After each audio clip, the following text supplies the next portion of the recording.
Bienvenue à toutes et à tous sur ce webinaire dédié à la présentation de l'AMI emballage, chaîne de valeur innovante pour massifier l'économie circulaire. Donc, ce webinaire est organisé notamment par la région Hauts-de-France qui va vous présenter justement cette AMI et toutes les opportunités qu'il peut ouvrir. Offrir, c'est peut-être mieux comme mot.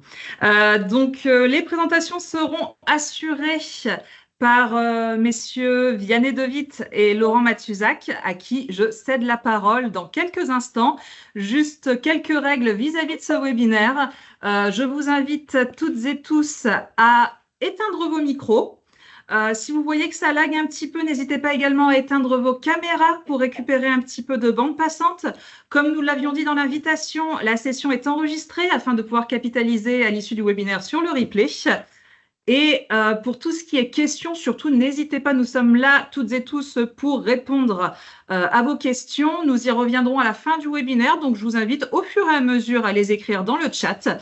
Ne vous inquiétez pas, elles seront toutes prises en compte et on y revient d'ici une petite demi-heure, 40 minutes quand on aura terminé. Je ne me suis pas présentée, Amandine, co-animatrice réseau de Ramaterials, accompagnée de Frédéric Merle, chargé de déploiement également chez Ramaterials. Bonjour à tous. Nous sommes toutes et tous là pour répondre à vos questions. Je pense que c'est tout pour les règles. Je vois qu'une majorité des gens sont connectés ou sont en train de se connecter. Je passe donc la parole à la région. Messieurs, c'est à vous. Merci beaucoup Amandine. Donc, je vais commencer par partager le diaporama et laisser la parole à Laurent en premier lieu sur la partie AMI contexte.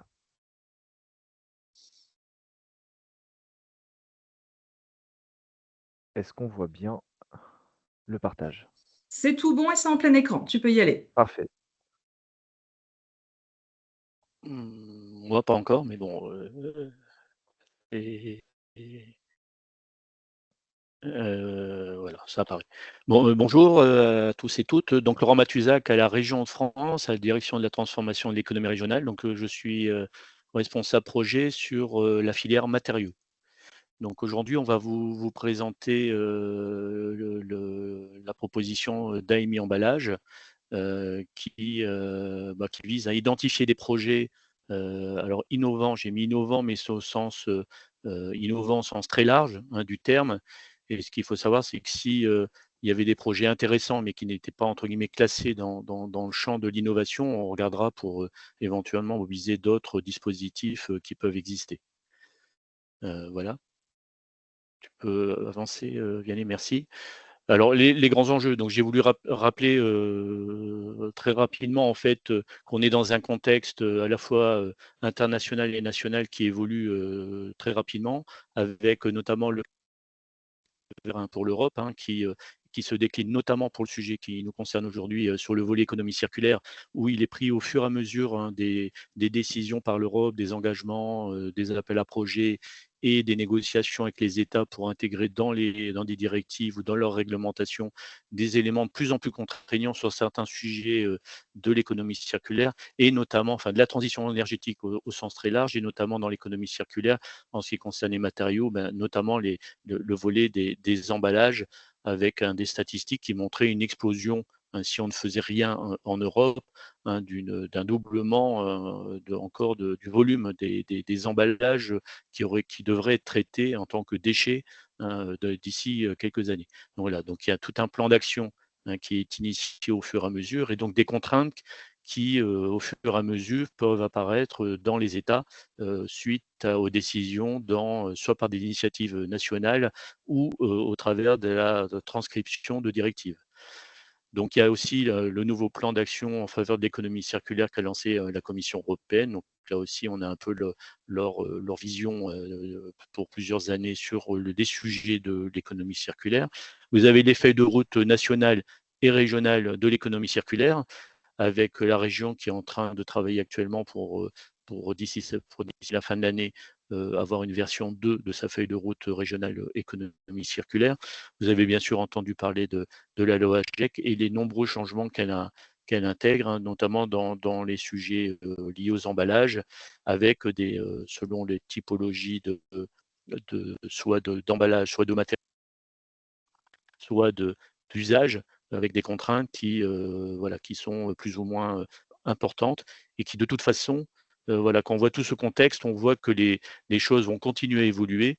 Et donc la question, c'est comment on peut anticiper et commencer à proposer des solutions novatrices, innovantes pour voilà, proposer des solutions à toutes les problématiques qui sont engendrées à la fois par ces réglementations, tout en répondant aux besoins, hein, des filières d'usage, hein, que ce soit la santé, l'agroalimentaire, le transport, la logistique, la protection. Pour ce qui concerne certains marchés aussi dans le luxe, hein, aussi les aspects, hein, qui sont extrêmement importants, la traçabilité, des choses comme ça. Voilà. Donc pour nous, voilà, pour nous, il y a une nécessité en fait de proposer des choses. Et j'ai simplement pour reprendre un chiffre, simplement pour montrer que la compétition internationale, elle est, et vous savez, extrêmement importante, hein, sur beaucoup de domaines, mais elle ne va pas diminuer. Elle va aller en s'amplifiant. Et notamment, j'ai voulu reprendre simplement un aspect, parce que c'est assez méconnu, en fait, sur le taux de R&D du PIB, sur le PIB, en fait, qui mesure un peu l'effort national qui est fait par un pays en moyenne pour investir dans les domaines de la recherche et l'innovation. Et donc, il y avait un objectif il y a 17 ans dans le traité de Lisbonne en indiquant pour l'Europe, pour rester un grand pays et l'Europe un grand continent avec un développement économique important, il fallait viser un taux de 3%. Hein. Donc le taux visé par l'Union européenne, c'est 3% de recherche sur le PIB, l'indicateur qui semblait entre guillemets le minimal, ou en tout cas à adopter le plus rapidement possible pour répondre aux enjeux des transformations en cours et notamment à la compétition internationale avec les États-Unis, la Chine, la Corée, le Japon, enfin tous les grands pays. Et j'ai simplement voulu vous mettre, hein, le chiffre de la Chine pour vous montrer que, contrairement à ce qu'on peut penser, c'est que la Chine, il y a une très forte évolution de sa recherche, qui est très ciblée pour l'instant sur l'électronique, les batteries, sur un certain nombre de sujets. Mais on n'est pas, il est fort possible que demain, nous ayons aussi dans le domaine des matériaux et notamment des emballages, des choses très innovantes qui arriveraient de produits, notamment de la Chine. Voilà, donc il y a un effort à faire parce qu'il y a une réglementation, mais aussi parce que la compétition internationale va continuer à se renforcer. Alors, en ce qui concerne, si tu peux avancer, Vianney, sur les problématiques. Alors nous, on a repris une définition très large des emballages, hein. On n'a pas voulu s'enfermer dans des définitions compliquées et restrictives de la notion d'emballage. Donc on a repris l'ensemble des éléments qui permettaient de vendre ou de mettre à disposition un produit pour en assurer dans toutes les fonctions, à la fois la conservation, le transport, mais aussi la présentation et la vente. Nous sommes, alors c'est une filière importante pour la région de France, hein, puisque dans le domaine des emballages, hein, on avait mesuré, la Chambre de commerce avait mesuré plus de 11 000 salariés en région Hauts-de-France.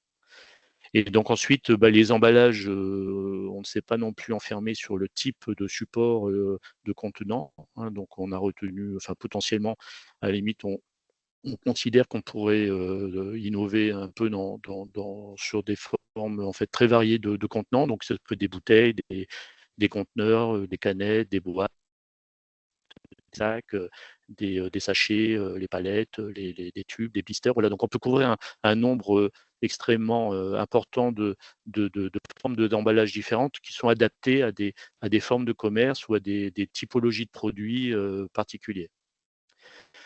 Et ensuite, sur des matériaux aussi qui sont très divers, hein, puisqu'on peut aller du papier avec des innovations récentes, hein, pour remplacer par exemple certaines matières plastiques, hein, par exemple pour des revues, hein, vous avez pu noter cette innovation, des cartons, hein, tout ce qui est emballage en carton, mais également les plastiques, hein, au sens très large du terme, le verre, le bois, hein, puisqu'on a aussi des innovations qui sont apparues il y a quelques années, les textiles et les composites. Et cela aussi à différentes étapes de la production. Voilà, alors qu'est-ce qui est recherché sur l'AMI emballage, hein? L'idée, c'est en fait de favoriser le développement des usages durables et l'optimisation des usages des emballages, avec l'idée, c'est d'identifier des projets intéressants au niveau de la région de France, qui permettraient ensuite d'accompagner des projets pour accélérer des transformations dans les entreprises. Donc, ce qui est indiqué dans dans l'AMI, dans le texte de l'AMI, ça peut être aussi innover dans les matériaux, dont les écomatériaux, les substitutions de matériaux, puisqu'il y a des grands changements en cours, notamment par exemple avec le vrac ou l'arrêt en partie du jetable pour certaines typologies de produits. Et il y a tout ce qui est aussi nouveaux emballages qui pourraient être proposés avec, notamment quand on réutilise des emballages, on peut imaginer des nouvelles formes d'emballage, notamment dans le commerce inter-entreprise, qui permettrait d'éviter à chaque fois de jeter ou de devoir recycler des produits qui ne seraient utilisés qu'une seule fois. Et aussi dans les procédés de recyclage, puisque par exemple dans la plasturgie et les matériaux composites, il y a des sujets importants dans le recyclage, notamment par des voies par exemple chimiques ou mécaniques, qui pourraient être intéressantes aussi à regarder. Donc ensuite, il y a tout le sujet en fait aussi de revoir par rapport à une entreprise la conception de ces emballages avec les enjeux de la recyclabilité, de la durabilité. Vous savez aussi qu'il y a l'importance du vide, puisqu'on estime qu'il y a un peu plus de 30% de vide dans chaque emballage qui est transporté en France, donc avec un coût logistique qui est important. Voilà, donc aussi imaginer des solutions qui permettraient de revoir un peu la conception des produits qui sont proposés aux filières d'usage. Ensuite, il y a aussi la possibilité de déployer des pilotes innovants sur des nouveaux procédés ou des produits. Notamment, nous, on est en discussion sur des projets qui sont proches de modèles de la consigne, par exemple. Voilà, c'est des choses qu'on regarde, qui peuvent être intéressantes, puisqu'ils vont permettre de réutiliser plusieurs fois un même emballage pour un usage qui peut être parfois un peu différent, ce qui est un peu innovant là dans le concept. Tu peux avancer. Donc ensuite, on a aussi quand je disais qu'on était innovant au sens très large du terme, puisqu'on peut aussi aller vers des modèles plutôt d'affaires. Donc par exemple sur plutôt d'être dans le sujet de l'emballage qu'on jette, et voilà, mais pourquoi pas d'aller sur des modèles d'affaires aussi. Donc là, on est plus proche de ce qu'on appelle l'économie de la fonctionnalité. On est plus sur entre guillemets, des plateformes souvent qui vont rendre un service par rapport à une notion d'emballage. Donc on peut imaginer par exemple dans la santé que un opérateur, un tiers va assurer une partie de l'offre d'une solution pour à la fois une entreprise et les CHU, par exemple, pour ensuite plus facilement récupérer les produits et des emballages et les réintégrer dans une chaîne logistique. Voilà, donc ces nouveaux modèles d'affaires sont aussi potentiellement éligibles à cet AMI qui vous est proposé. Il y a aussi l'importance, mais ça, c'est un peu dans l'éco-conception, c'est favoriser l'utilisation de la fin de vie en fait, des emballages. Notamment, on peut aussi imaginer, il commence à y avoir des filières, notamment dans les palettes, c'est maintenant assez développé, tout ce qui est réparation. Dans les caisses en plastique, on peut aussi imaginer des modèles où on pourrait avoir de la réparation plutôt systématiquement à la destruction et au recyclage des produits. Donc ça aussi, on peut regarder des aspects, des solutions innovantes qui seraient proposées par des acteurs. Et ensuite, alors là, on est plutôt côté R&D, voilà, mais pourquoi pas aussi aller sur des dynamiques qui vont favoriser le déploiement de nouvelles solutions et qui vont, par exemple, favoriser des liens avec des laboratoires pour proposer des nouvelles solutions et des pilotes, peut-être d'abord R&D et ensuite en pilote industriel, qui vont permettre de proposer des nouvelles solutions.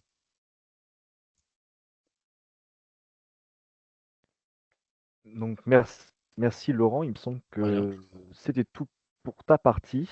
Oui. Donc en réponse à cet AMI emballage, donc on a différents fonds possibles du côté de la région. Donc volontairement, donc, on a par exemple le Fratri et le FEDER, qui sont deux fonds donc déjà bien connus pour certains à la région. Et aujourd'hui, le choix a été fait de vous présenter particulièrement donc, le FTJ, le Fonds de transition juste, donc sur lequel, qui est assez récent pour la région, avec donc une nouvelle équipe pour développer justement ce fonds et les projets euh, qui y seront éligibles.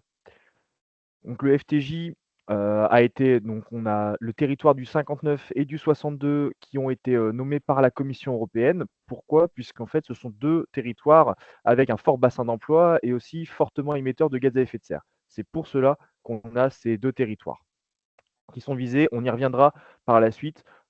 Pourquoi ces deux territoires, mais pas que en même temps.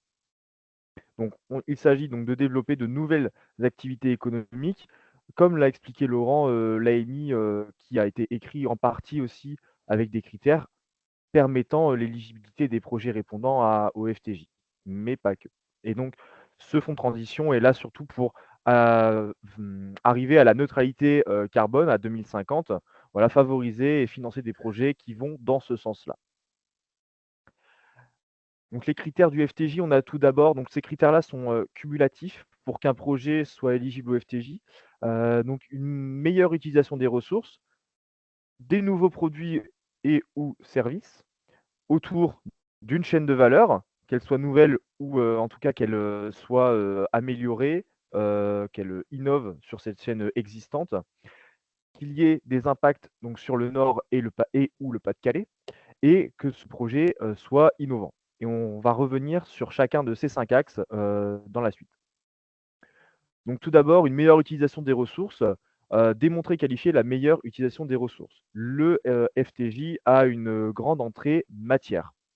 Les 4 filières qui sont, citées ici, donc les métaux critiques et stratégiques, les minéraux non métalliques, la chimie et les matériaux qui viennent en substitution à des matériaux aujourd'hui pétro-sourcés.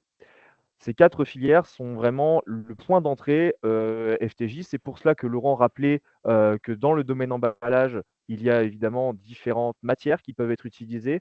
Donc on peut aller sur des emballages, en verre pour les minéraux non métalliques, des emballages plastiques, plutôt chimie, des emballages, heu, papier et carton qui viennent en substitution à, des éléments pétro-sourcés, peut-être plastiques et également des emballages, métalliques. Donc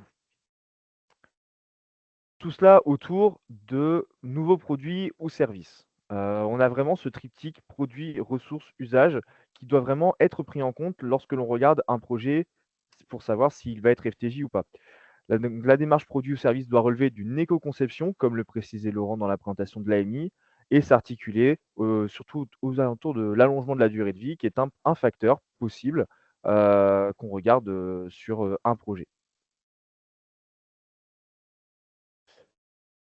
On a cet aspect aussi chaîne de valeur. On peut agir donc soit sur un chaînon ou sur plusieurs, voire sur tout, ce serait, le graal, de la chaîne de valeur qui va donc de l'extraction de la matière première, cette transformation de matière première, les biens et services intermédiaires qui sont également pris en compte, les produits finis, les usages, donc l'utilisation, de ces produits et ensuite, la fin de vie. Donc on a généralement, des aspects qui nous sautent aux yeux, notamment sur la fin de vie ou, la production de matières premières et production, du produit fini. Puisque c'est là où on va vraiment on voit tout de suite un impact réel, sur la décarbonation, mais il peut aussi y avoir sur l'usage, notamment sur l'allongement de la durée de vie, par une transformation du mode d'utilisation d'un tel ou tel produit. Ensuite, en transversalité, on a donc tout ce qui va être transport logistique, services numériques pour, justement, arriver, à cette chaîne de valeur qui fonctionne dans son ensemble. Donc, et la logistique qui est aussi, un type d'emballage, qui a été évoqué précédemment. Et tout ceci doit se faire évidemment, sous couvert d'une analyse de cycle de vie qu'on arrive à des projets qui vont bien dans le sens de la décarbonation, à horizon 2050. Donc avec des impacts environnementaux, avec un gain carbone entre la solution, initiale, actuelle et la solution qui est proposée, dans le projet, avec donc un gain carbone, entre les 2. Et donc l'économie de la ressource qui vient, en sous-jacement, de ce gain carbone. Donc comme je le précisais, les territoires en Hauts-de-France qui ont été choisis comme éligibles au FTJ sont le Nord et le Pas-de-Calais. Ça ne veut pas forcément dire, que, seules les entreprises du Nord et du Pas-de-Calais sont éligibles, mais il doit y avoir dans les projets un impact positif sur le Nord et ou le Pas-de-Calais. Donc comme c'est écrit, développement de nouvelles activités économiques au bénéfice du tissu économique territorial Nord-Pas-de-Calais. Donc chaque projet doit présenter donc avoir une valeur ajoutée sur le court terme, mais aussi être viable sur le long terme, pour, garantir une activité durable sur le Nord-Pas-de-Calais. Donc dans le cadre de projets, soit projets monoportés, auquel cas effectivement, l'entreprise de préférence se situe directement sur les territoires cités. Dans le cadre d'un projet de consortium, une entreprise du territoire cité peut porter le projet, mais avoir également des partenaires qui vont apporter donc une valeur ajoutée sur le territoire, mais qui se situent hors du Nord et du Pas-de-Calais, soit dans l'ex-Picardie ou même ailleurs en France. Notamment l'exemple d'un projet de consortium dans lequel un laboratoire s'est positionné, laboratoire qui était situé en région Auvergne-Rhône-Alpes et qui a quand même pu participer au projet qui avait son impact en Hauts-de-France, en Nord-Pas-de-Calais, pardon. Et présenter donc un caractère innovant avec des innovations qui peuvent être techniques, technologiques, organisationnelles également. Si on doit réorganiser, admettons, une chaîne de gestion, collecte, tri, puis recyclage derrière, dans ce cas-là, c'est une modification peut-être une innovation peut-être organisationnelle et des nouveaux modèles économiques que Laurent a présentés précédemment. Sur la nature des porteurs, donc on a vraiment un axe de politique européenne, hein, sur les PME qui sont éligibles pour la recherche, développement et l'innovation, mais également pour les investissements productifs. Là où les grandes entreprises et les entreprises ETS, donc soumises aux échanges quota carbone, sont éligibles uniquement pour la recherche, développement et innovation. Ouais. Ouais. Les collect- les, Il y a un micro qui est activé, s'il vous plaît. Non. Les collectivités sont également éligibles dans le cadre d'une activité donc relevant du champ concurrentiel. Les acteurs de la recherche, donc j'en parlais dans le cadre de projets de consortium, mais également seuls, peuvent postuler à des projets de recherche et innovation, et les centres de transfert et valorisation. L'intervention donc se fera en subvention avec donc une incitativité qui doit être prouvée comme toute aide accordée par la région.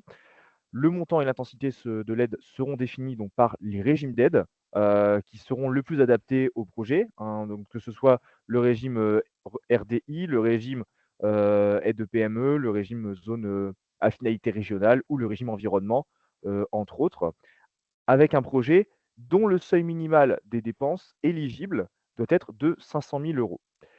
Je parle bien du projet qui doit être à seuil minimal de 500 000 euros.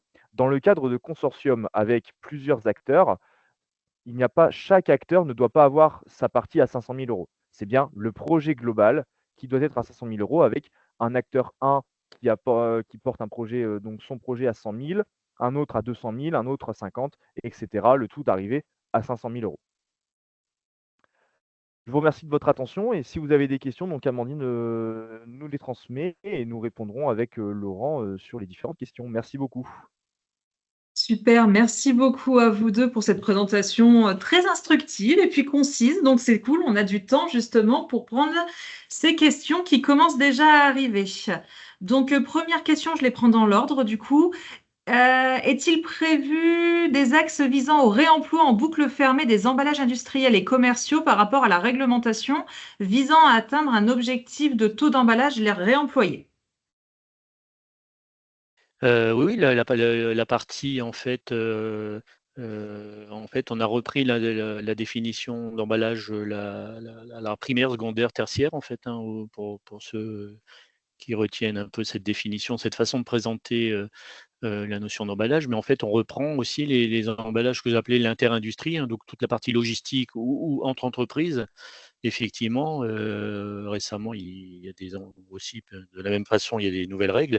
Alors, ce qu'il faut savoir, c'est que quand il y a des obligations légales, parfois, on ne peut pas intervenir, hein. De fait, si quelque chose est obligatoire dans la réglementation, par exemple, si vous êtes obligé de vous mettre à une norme particulière sur la sécurité alimentaire, nous, on ne peut pas aider simplement une entreprise à se mettre aux normes par rapport à la réglementation parce qu'elle est censée être aux normes pour continuer à fonctionner. Par contre, ce qu'on peut aider, c'est soit avant ou pour aller plus loin ou pour proposer des solutions innovantes, ça on peut le faire. Et donc, oui, toutes les solutions innovantes qui seraient proposées, oui, on pourra les regarder si on est dans le champ, enfin même si on est dans le champ, non pas à destination du consommateur, mais dans ce que j'appelais soit dans du B2B, dans une filière de santé, par exemple, entre une entreprise qui va travailler avec un CHU, avec une chaîne logistique, soit dans la chaîne logistique en inter-entreprise, voilà, dans des échanges de produits et de produits qui vont servir à fabriquer d'autres produits, ou voilà, des produits qui vont être transférés ensuite sur des plateformes de logistique qui vont aller ensuite pour de la distribution chez les négociants pour être distribués dans le monde entier. Par rapport à ça, on peut imaginer financer des acteurs de cette chaîne de recyclage, comme par exemple des entreprises qui font du nettoyage pour développer des centres de lavage, par exemple, à partir du moment où elles s'intègrent dans un projet global. Oui, oui, bien sûr, oui. Quand on parlait de chaîne de valeur, en fait, hein, c'est alors on n'allait pas vous mettre plein de cercles imbriqués dans tous les sens, parce que parfois vous avez des solutions, des situations simples d'une chaîne de valeur qui va tourner sur un produit et un type de client, mais bon, parfois vous avez des chaînes logistiques qui vont être beaucoup plus complexes avec différents partenaires, dont des sociétés effectivement de nettoyage, de logistique. En fait, on pourra regarder l'ensemble des acteurs qui vont investir. Alors ensuite, la seule chose, c'est que la réglementation nous impose par rapport à la taille de l'entreprise, on ne peut pas, de fait pour des grandes entreprises, on ne peut pas aider des investissements entre guillemets «simples», hein. Donc, là, on pourrait aider qu'un volet plutôt recherche. Mais sur une PME, oui, on pourrait, si par exemple une entreprise doit acquérir des nouveaux équipements parce que le type de plastique qu'elle utilise ou de composite, ou parce que pour nettoyer, il faut assurer une fonction de traçabilité avec des équipements électroniques particuliers, donc se doter d'un équipement particulier. Si c'est une PME, on pourrait même aller jusqu'à aider l'achat de l'équipement. Et donc là, par exemple, on est nous sur un projet où il y aurait de la réutilisation de plastique. Voilà, pour lancer le pilote, hein, le premier pilote, pilote industriel, en fait, pourquoi pas même aider la fabrication du moule qui permettrait quand même de montrer que voilà, qui est quand même un coût important lorsqu'on fait des séries courtes. Voilà, pourquoi pas l'entrer aussi dans l'assiette des investissements et là d'utiliser un régime d'aide plutôt lié à l'environnement. Super, merci beaucoup pour cette réponse. J'espère que ça a été clair. Sinon, n'hésitez pas à demander vos précisions dans le chat. J'ai encore quelques questions à poser, mais surtout, n'hésitez pas. Le chat est là pour ça. Et si vous voulez commenter ou quoi que ce soit, c'est pas que pour des questions. N'hésitez pas, le chat est ouvert. Donc, seconde Alors, question. Oui, pardon. si je peux me permettre, pour le FTJ, une petite, c'est que il faut comme ça est indiqué sur le FTJ, il y a une spécificité, c'est que en fait, on doit démontrer, on peut avoir des opérateurs dans la logistique, dans le nettoyage, des plateformes numériques, dans toutes ces typologies d'investissement pourraient être accompagnés. Mais à un moment, nous, il faut qu'on démontre aussi qu'il y a un gain matière. Hein, c'est un peu spécifique au FTJ, c'est-à-dire à un moment pour démontrer qu'on a un gain matière, il faut bien qu'on ait une expérimentation ou un déploiement sur une matière particulière, donc voilà, qui serait l'une des matières citées comme prioritaire dans le FTJ. Par contre, lorsqu'on est sur des fonds régionaux type le Fratri, le FEDER ou voilà, sur ce type de fonds, voilà, on peut avoir une vision un peu plus ouverte voilà, par rapport à la notion de gain et éventuellement avoir un projet qui soit entre guillemets purement il y a purement numérique puisque ça n'existe pas, mais en tout cas où la démonstration matière est moins prenante. En tout cas, là, il n'y a pas de règles imposées à la région, c'est elle qui décide par rapport à l'intérêt régional du projet. Et là, sur les fonds européens et sur les fonds régionaux, on couvre bien sûr les projets sur la totalité du territoire régional. Ok, super, merci beaucoup Laurent. J'avais une autre question. Y a-t-il un montant maximum pour les partenaires hors région? Je crois que cette question a été posée au moment de la présentation du FTJ. Pas à ma connaissance, Il mais faut Laurent, il y a pas de règles précises qui sont dans le texte, mais bon, logiquement, il faut qu'il y ait l'impact et les coûts majoritaires soient quand même dans la région, puisque ce qui est recherché, c'est un impact. Voilà. Après, il peut y avoir des cas particuliers éventuellement. Après, il faut les regarder. La question de l'impact est importante puisqu'il est cité dans le texte et que la Commission européenne a souhaité le territorialiser, ce qui est rare, hein, la territorialiser, enfin même je veux dire, une définition très précise. Au début, ça devait être que le Nord qui devait être éligible en département. Et il y a des régions où vous avez une partie de département simplement qui est éligible au projet dans les FTJ. Et donc, de fait, comme ils ont voulu territorialiser, nous, on doit démontrer qu'il y a un gain. Alors après, on peut toujours avoir éventuellement le cas d'un opérateur très important qui soit d'une nécessité absolue. À ce moment-là, c'est à nous d'argumenter. Donc mais bon, dans la majorité des cas, dans l'immense majorité des cas, on aura une majorité d'opérations dans la région, ce qui est un peu logique par rapport à la façon dont a été conçu le FTJ au niveau européen et tel que a dû, par rapport aux règles européennes, le définir la région de France. Et Ok, dans d'accord. une Et autre c'est pas mesure, impossible sur un cas particulier où on pourrait démontrer un impact matériaux. Bon, ça pourrait arriver par exemple sur un site. Moi, j'imagine par exemple dans de la chimie, on va pas avoir des sites de chimie dans toutes les régions et dans le Nord-Pas-de-Calais et en Picardie et voilà. Donc sur des cas particuliers, ça pourrait arriver. Mais c'est vrai que là, il faudrait trouver un moyen d'argumenter pour répondre quand même à l'éligibilité telle qu'elle est décrite dans le fonds de transition juste. on a aussi la possibilité avec le fonds de transition juste d'aider à la création d'entreprises. Donc, toujours sur le territoire Nord et Pas-de-Calais. Donc, soit directement d'une entreprise qui n'existait pas avant et qui viendrait se créer sur le territoire, soit une entreprise qui voudrait venir s'implanter sur le territoire. Donc, si elle est PME ou grande entreprise, pareil, il faudra avant tout regarder l'investissement possible ou non finançable par le FTJ. Ok. Ok, très bien. Nouvelle question. Est-ce que pour chaque projet qui vise à développer un produit déposé au FTJ, une ACV à l'instant T doit être apportée au stade du dépôt du projet? Si oui, quel niveau de détail? Est-ce qu'une ACV simplifiée peut suffire? Et du coup, est-ce qu'on peut intégrer dans le programme du projet une ACV du produit à la fin du projet? Est-ce que c'est pris en charge dans les dépenses éligibles? C'était pas qu'une seule question. Alors oui, l'ACV est pris en compte dans le projet. Après, ça dépendra de la typologie de projet, parce que par exemple, si vous êtes sur des projets, là, on a passé, par exemple, dans les batteries ou dans certaines typologies de projets, plutôt des projets de recherche. Donc, de fait, on recherche des solutions très innovantes. Donc, de fait, on ne peut pas faire de l'ACV sur un élément concret qu'on pourrait mesurer. On peut le faire de manière simplifiée pour montrer que la solution qu'on propose, elle a une chance, enfin, elle apporterait fort probablement une solution intéressante. Mais voilà, donc après ça dépendra aussi du coup, sur un projet plus entre guillemets, avec un investissement raisonnable, en fait, on va demander en fait des éléments statistiques, des indicateurs.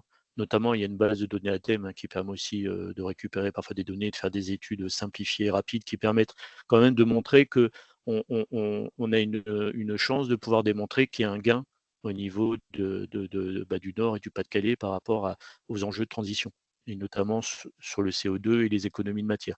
Et après, sur des très gros projets qui seraient à 20, 30 millions d'euros, bon, là, il est un peu logique d'avoir des choses un peu plus précises pour être certain ce qui est voilà, qu'on ait bien un gain. Voilà. Mais le fait est que on va regarder projet par projet, mais il faut s'adapter au projet en sachant que sur une solution nouvelle, on est plutôt automatiquement sur des ACV simplifiés, puisqu'on n'a pas encore créé la nouvelle. Enfin, là, sur les cas que nous, on regarde actuellement, c'est des nouvelles filières et des nouvelles façons de travailler.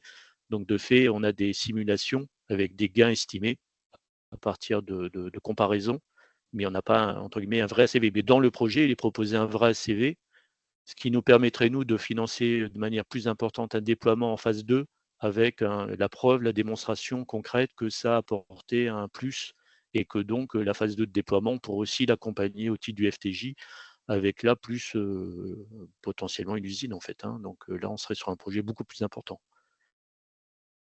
Ok, super. Super, super. Alors, j'ai encore plein de questions qui se posent. Merci beaucoup pour vos questions. Je vais toutes les traiter.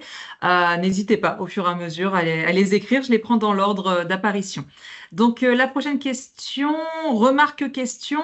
Ne pas avoir un taux d'aide peut être un frein justement pour les entreprises, même si ça dépend du type de projet, on l'a bien compris. Est-ce qu'on peut donner une fourchette moyenne du taux d'aide? Pour le FTJ, je pense. Pour le FTJ, ouais.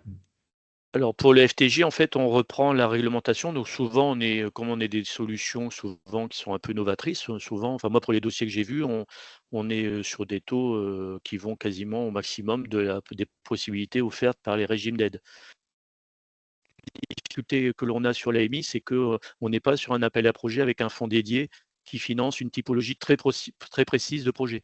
Donc on pourrait annoncer un taux facilement, puisque là, en fait, le taux dépend de la taille de l'entreprise, il dépend de la typologie de projet et il dépendra aussi du type d'investissement. Et ensuite, il dépendra aussi éventuellement voilà. Mais généralement, on va être très proche du taux maximum qui sont permis par les régimes d'aide, en fait.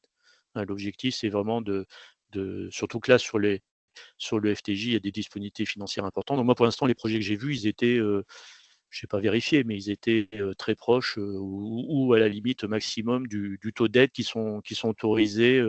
Voilà. Et le problème, c'est que ces taux d'aide dépendent du régime d'aide. Donc, ça peut, si c'est de l'investissement, ça peut être les aides aux PME, avec un taux d'aide maximum sur les investissements. Ça peut être, si vous êtes en zonage des aides affinités régionales, le taux du zonage est plus intéressant. Donc là, souvent, on peut monter à 25%.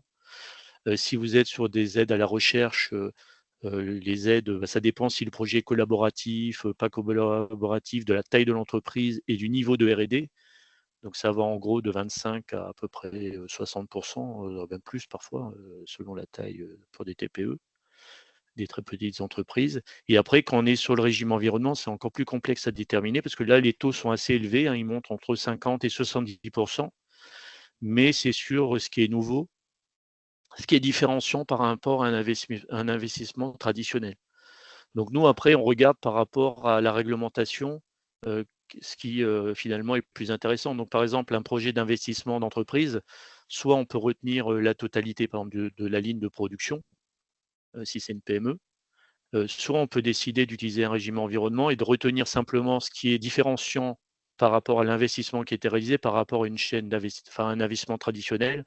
Donc d'un côté, vous pourrez avoir par exemple 20% sur la totalité de l'investissement, et de l'autre côté, vous pourrez avoir peut-être 60%, mais d'une assiette plus petite. Donc après, c'est difficile de déterminer, c'est au cas par cas, puisque lequel est plus favorable dépend de la typologie d'investissement. C'est pour ça que c'est assez compliqué en fait. Voilà. C'est pour ça qu'on a préféré ne pas rentrer trop dans le détail et plutôt voilà, proposer aux acteurs, oui, par rapport à la méthodologie. Donc, il y a effectivement la possibilité de nous contacter, mais je pense qu'il y a surtout l'intérêt d'aller contacter toutes les structures avec lesquelles vous travaillez. Ça n'a pas été dit, mais comme Eura Materials, Type 2, Bioeconomy for Change, Plastium, la Glace Vallée. Alors, je vais en oublier, c'est Clubtex. Bon, je ne vais pas citer tout le monde parce que de fait, c'est. Enfin, bon, j'ai commencé, mais je mets des pointillés parce que je vais en oublier et on va me le reprocher. En tout cas, voilà, je pense que le premier acte le plus simple, c'est de se retourner vers eux parce qu'ils ont l'habitude de voir des projets. De toute façon, ils nous connaissent, donc ils vont nous interroger et ensuite on ira vous voir ou on échangera. Il n'y a aucune difficulté. Mais parce qu'en fait, la typologie selon la typologie du projet que vous voilà, parfois, ça ne sera pas nous qui serons en contact, mais peut-être la direction des entreprises de la région. Voilà, donc, à mon avis, la meilleure façon, c'est de prendre contact avec les structures avec qui vous avez l'habitude de travailler, qu'elles analysent avec vous votre projet, elles seront assez rapidement un peu l'orienter. Et à ce moment-là, de toute façon, si elles ont des questions, on échangera avec elles. On le fait régulièrement avec des structures que j'ai citées. Et voilà, après, on regarde et puis après, on fait une visio, on vient vous voir, c'est comme vous le souhaitez, pour discuter de votre projet de manière plus précise. On vous explique un peu les critères, hein, les règles. Et à ce moment-là, après, il y a tout un. Alors après, quand on est dans un projet collaboratif, ça met un peu plus de temps que quand on est sur un projet individuel d'entreprise. Mais voilà, donc ça dépendra ensuite. Le timing, entre guillemets, qui est aussi une question que vous pourriez poser, c'est voilà, les délais de réponse dépendent aussi de la complexité du projet. Lorsqu'on est sur des consortiums de recherche avec des entreprises de plusieurs régions, éventuellement des labos sur plusieurs régions, et voilà, parfois ça peut prendre un peu de temps pour finaliser le consortium et voilà. Mais généralement, on est sur des taux proches, des taux maximum. Voilà. Donc la difficulté, c'est qu'on ne peut pas, oui, comme certains dispositifs comme Orplast ou des choses comme ça, où le dispositif est plus ciblé, il y a un fonds dédié, et donc on va pouvoir vous indiquer un taux d'aide une fourchette d'aide un peu plus précise. Nous, la difficulté, c'est qu'on a ouvert, on a plutôt dit, voilà, essayez de nous proposer des solutions innovantes, comme je l'ai dit, au sens vraiment très large du terme, et nous, on regardera. Et après, on va regarder quel régime d'aide on pourra utiliser. Voilà. Et on n'a pas déterminé des critères d'éligibilité qui vous font rentrer que dans un seul régime d'aide avec des taux encadrés par soit des critères nationaux, soit par des critères européens. Voilà, donc c'est pour ça qu'on ne peut pas vous donner, c'est vraiment on est plus proche effectivement du cas par cas. Voilà. Par contre, une fois qu'on a identifié le type de projet et normalement, on doit pouvoir être capable de déterminer assez rapidement une fourchette d'intervention. D'accord. Oui, tout à fait. Bah, écoutez, super. Sachant que, comme l'a dit Laurent, les structures, vous avez eu connaissance de ce webinaire, notamment via des structures d'accompagnement, comme nous au niveau de Ramaterials. J'ai vu du Agrosphère, j'ai vu du Plastium de Connecté, notamment. N'hésitez pas à revenir vers nous pour justement pour amorcer ces discussions et avoir un peu plus d'infos. Côté Ramaterials, c'est via Monsieur Merle, ici présent, notre expert packaging. Donc, surtout, n'hésitez pas. Question suivante, l'ECO, donc l'éco-organisme filière emballage ménager, vient de lancer un appel à projet réemploi.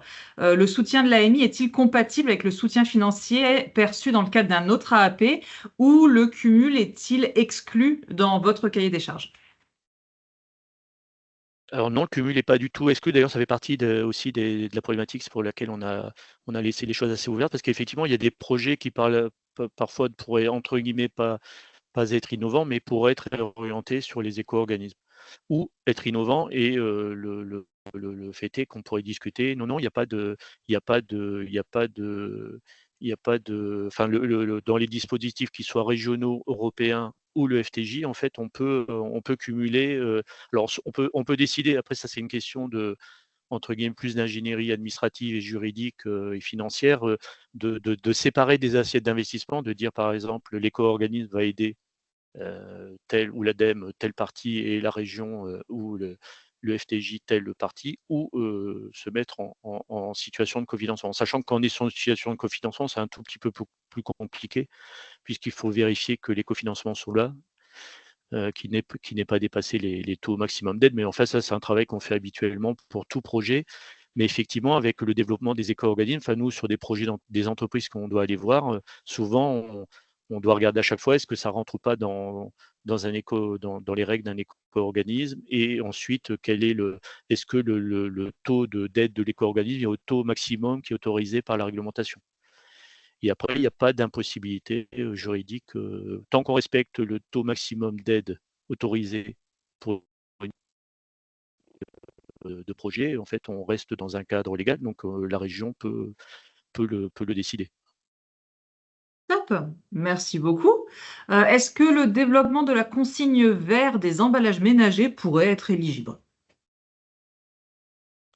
Oui, effectivement, là, j'ai vu que les Hauts-de-France était un territoire d'expérimentation avec la Citeo, hein, qui va lancer des expérimentations, notamment dans les Hauts-de-France. Oui, potentiellement, comme je vous ai dit, soit en complément, éventuellement, soit l'aide de Citeo suffit, et je veux dire, le projet peut être testé, et voilà, soit on considère qu'il est un peu plus compliqué ou il nécessite un financement plus important, enfin, quelle que soit la raison, et on pourrait éventuellement être, voilà, alors, comme je vous l'ai dit, soit on partage le projet en deux sous-parties, par exemple, les deux interviennent sur chacun leur sous-partie, voilà, pour des raisons entre guillemets administratives et juridiques, plutôt financières.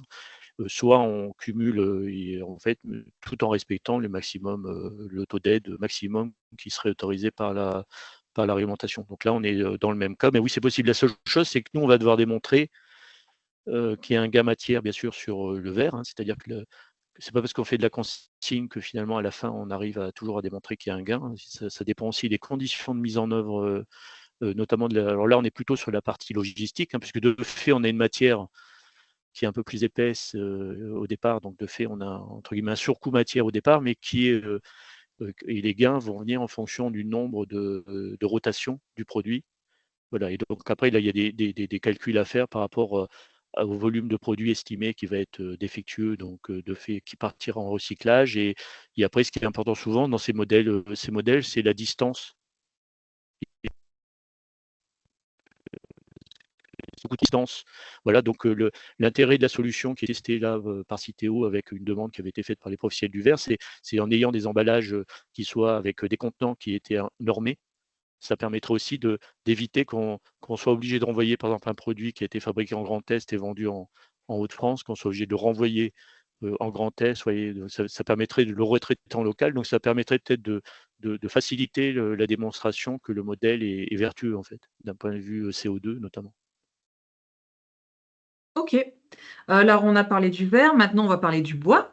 Le bois est une matière première en tension du fait du changement climatique. Cependant, il n'est pas cité dans les matériaux éligibles au FTJ. Peut-il l'être? Alors non, je pense pas. Le textile, ça on fait souvent le reproche, le textile en tant qu'activité voilà, n'est pas cité non plus. Alors les raisons, c'est qu'en fait, quand il a été déterminé les territoires qui étaient prioritaires, la commission, au début, elle a regardé elle a pris les rejets de CO2 et après, nous, on s'attendait qu'il y ait des mesures par rapport à des politiques d'investissement par rapport à par exemple, sur le verre, hein, sur des fours électriques, des choses comme ça, pour décarboner la production. Et en fait, nous, on a été surpris, c'est qu'ils ont lancé le FTJ, ils l'ont positionné sur l'économie circulaire plutôt. Et donc, en disant que l'économie circulaire avait un impact, on pourrait créer des nouvelles activités et qu'on pourrait transformer voilà, des activités de certaines filières il y a des consommations importantes d'énergie avant que voilà qu'il y ait des taxes de CO2 éventuellement, des réglementations qui soient plus compliquées à appliquer et qui contraignent des filières, des matières ou des filières. Voilà, donc ils sont partis là-dessus. Donc ils ont repris une liste à la fois de matières qui étaient couplées aussi avec les consommations de CO2. Et donc le bois et par exemple le textile en région rejette peu de CO2 en fait. Voilà, donc de fait, il n'a pas été. C'est pour ça que c'est un matériau. Ce sont des matériaux qui n'ont pas été cités comme prioritaires dans le FTJ. Par contre, le bois, si c'est comme c'est un écomatériau qui viendrait en substitution, je pense une marque par exemple, qui a utilisé du peuplier pour remplacer des barquettes en plastique.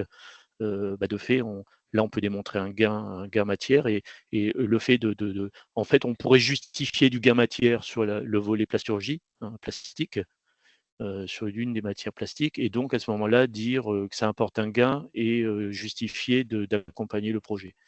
Donc, ça serait possible sur certains cas, effectivement, d'accompagner. Par contre, une entreprise du bois qui voudrait faire un projet voilà, qui est purement dans le bois, par exemple sur les palettes en bois, voilà, de fait, quelque part par rapport à une des matières prioritaires qui sont citées dans les FTJ. Sur le volet FTJ, par contre, sur les fonds régionaux, sur les fonds européens, sur les fonds fédérés économie circulaire, on n'a pas la liste de matières. Si on peut démontrer un intérêt régional, on pourrait là l'accompagner plutôt dans ce cas-là sur d'autres, le fratrie par exemple, ou sur des aides à l'investissement, ça serait possible. Et sur le FTJ, non, il n'y a pas de. Là, ils sont en train de regarder pour faire évoluer les critères, mais ça ne fait pas partie des choses. En tout cas, à court terme, d'ici 1 an, c'est impossible de faire évoluer cette règle-là. Peut-être que la commission, à un moment, changerait de. Mais voilà, mais je ne pense pas. Donc, de fait, je préfère vous dire non, parce qu'il y a peu de chances en fait que ça arrive.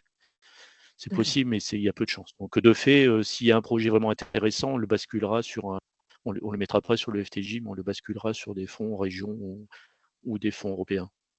Ou d'un autre partenaire, si on trouve un autre partenaire, ou l'ADEME, ou un autre, voilà.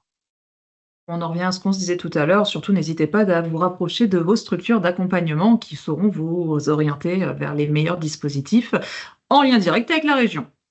Alors, j'ai une autre question qui rentre plus dans le cœur du sujet, pas forcément sur les thématiques, mais sur l'organisation de l'appel à projet. Un consortium d'entreprises mêlant PME et grandes entreprises, voire d'autres acteurs, peut-il être éligible, notamment sur le volet investissement? Je pense qu'on y a déjà répondu, mais ça ne fait pas de mal de le répéter. Alors non, en fait, on va pas. Ce qui va rendre éligible le projet, c'est le consortium, le fonctionnement consortium qui va pouvoir démontrer un gain matière ou voilà, il y a un gain CO2 sur le Nord et le Pas-de-Calais. Mais ensuite, quand on va devoir instruire le dossier individuel de l'entreprise, voilà, de fait, on va regarder la taille de l'entreprise. Et c'est là qu'à ce moment-là, la grande entreprise, elle, on ne pourra pas l'accompagner sur une aide à l'investissement qui concerne la production. Alors qu'une PME, elle, on pourrait le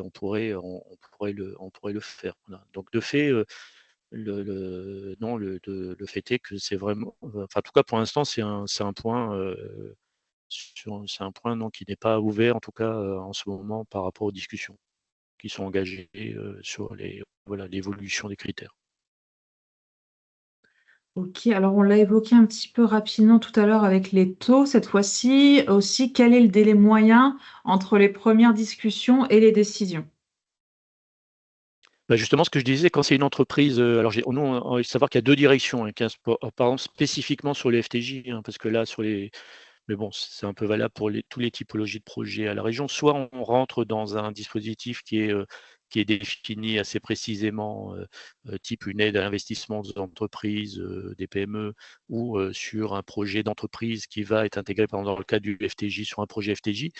Le fait est que dans ce cas-là, si on a une entreprise qui a un projet, le fait est que le projet en soi, il est plus simple, hein.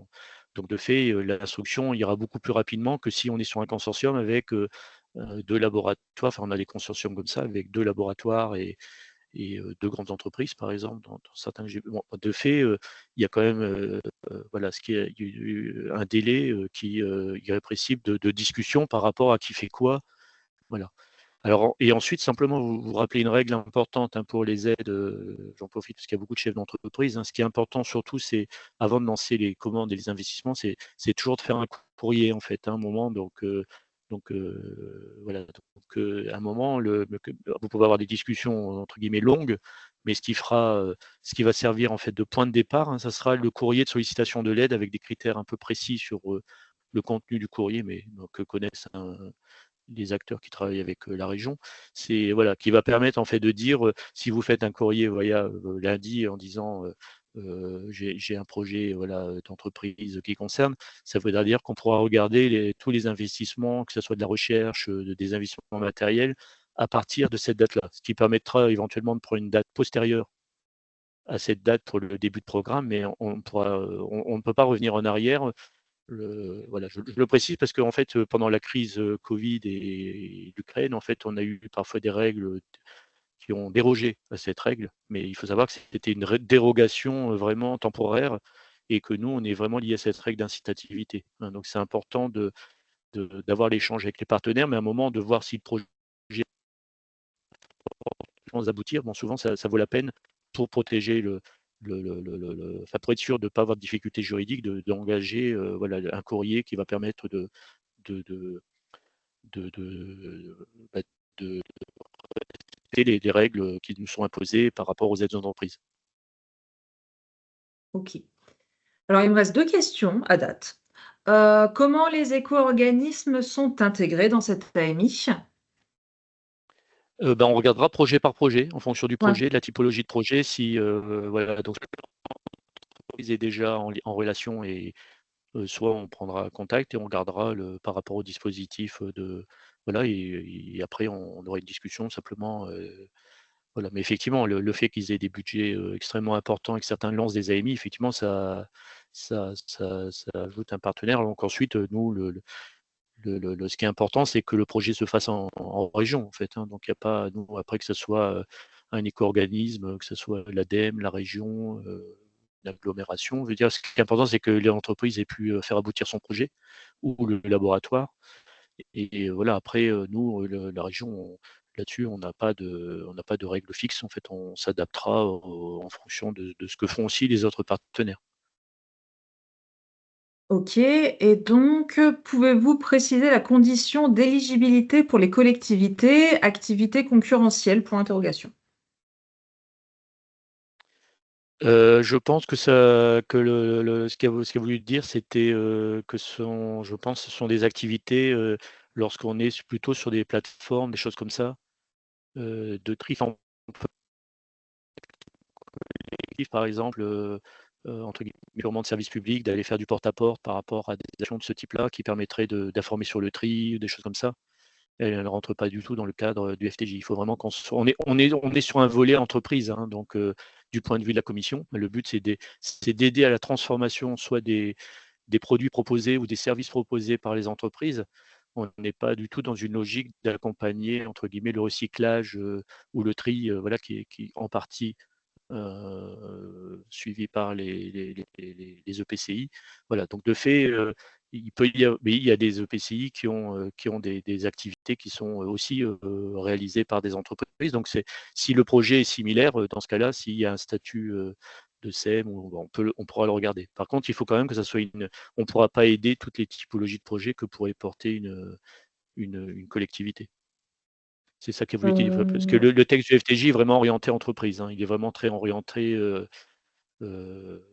diminution, transformation de l'économie régionale, proposer des solutions innovantes. Donc, de fait, il est très axé entreprise. Alors, je vois que du coup, c'était M. Glorier qui avait posé la question et qu'il est encore connecté.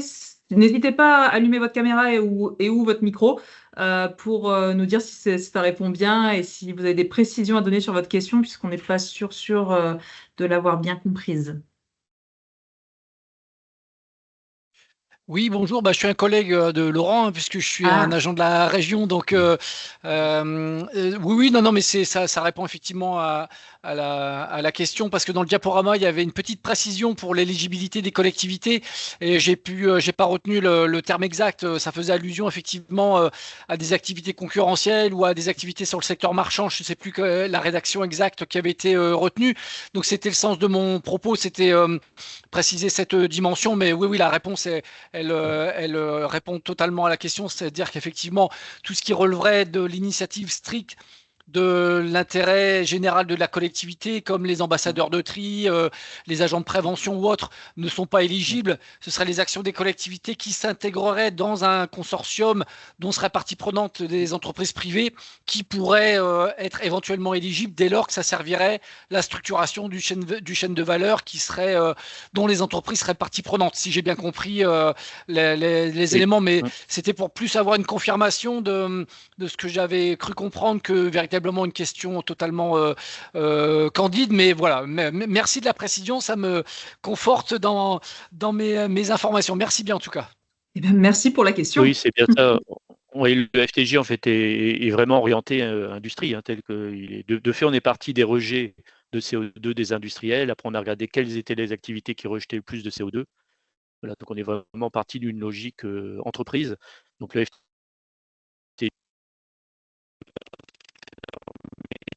la éligibilité aux collectivités, parce qu'il y a des collectivités qui peuvent porter des activités avec parfois des partenaires privés aussi, hein, ou pas, mais qui sont à peu près du même type ou proches de, voilà. Et dans le cadre de consortium, on pourrait éventuellement aider voilà. Mais voilà, il faut à chaque fois qu'on puisse démontrer que, faut pas oublier que c'est vraiment le volet entreprise, hein, qui veut être accompagné par le FTJ et par la Commission européenne. Ok, super. Ah, bon timing, j'ai une dernière question qui vient de se poser. Où peut-on retrouver le cahier des charges détaillé de cette AMI?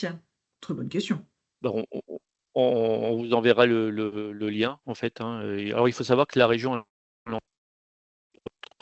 d'autres AMI sur d'autres sujets, et qu'on va aussi, enfin, on est en train de travailler aussi sur un événement qui permettra aussi de rapprocher les entreprises pour identifier ou présenter aussi des solutions innovantes. Voilà, aussi pour donner des idées ou faciliter des consortiums ou des rapprochements. Voilà, donc ça, on est en train de travailler, mais on va vous envoyer, oui, le lien. Super, merci beaucoup. Oui, comme le disait Stéphane, et pareil, n'hésitez pas au niveau de l'AMI à vous rapprocher des différentes structures d'accompagnement. Côté Eura Materials, par exemple, tout est disponible sur notre site. Et donc, super transition justement vis-à-vis de l'événement en octobre, où on vous enverra plus d'informations à toutes et tous très bientôt, puisque vous avez manifesté un intérêt pour cette AMI. Je ne vois pas d'autres questions, et en plus on est dans le timing, donc je pense qu'on va pouvoir conclure. Ah, merci beaucoup. Vianney a également remis dans le chat le lien de téléchargement pour les AMI, et on vous le renverra justement certainement la semaine prochaine avec toutes les informations nécessaires pour bien réfléchir autour de cette AMI pendant l'été. Plus d'informations à venir au niveau d'octobre pour essayer d'apprendre à collaborer ensemble sur cette AMI pour proposer des solutions innovantes. La session a été enregistrée, ça va nous nécessiter un petit peu de traitement de vidéo pour pouvoir la mettre en ligne, mais cet été, vous pourrez retrouver le replay sur notre chaîne YouTube et sur les différents sites, les différentes structures d'accompagnement de la région. Et donc, on y revient, comme on l'avait dit pendant le webinaire. Surtout, n'hésitez pas à nous contacter au niveau de Raw Materials avec Frédéric, qui est notre expert packaging, et au niveau de toutes vos structures d'accompagnement avec lesquelles vous collaborez au quotidien pour plus d'informations et pour commencer à amorcer des travaux vis-à-vis de cette AMI, vis-à-vis du FTJ, du Fratri, etc. Je n'ai pas vu d'autres questions, donc je pense que de mon côté, en tout cas, c'est tout bon. Merci à Laurent et à Vianney pour cette présentation. Je vous laisse le mot de la fin avant de pouvoir couper. Merci beaucoup pour. Je vous remercie pour voilà, participation. Vas-y, Vianney. Non, t'inquiète. Non, mais merci beaucoup pour l'aide à l'organisation de cette AMI. Et donc, comme précisé, on vous retrouvera en octobre pour un événement en présentiel cette fois. Donc autour de l'AMI emballage du FTJ pour favoriser justement l'émergence de projets innovants entre vous, en consortium ou seul ou pour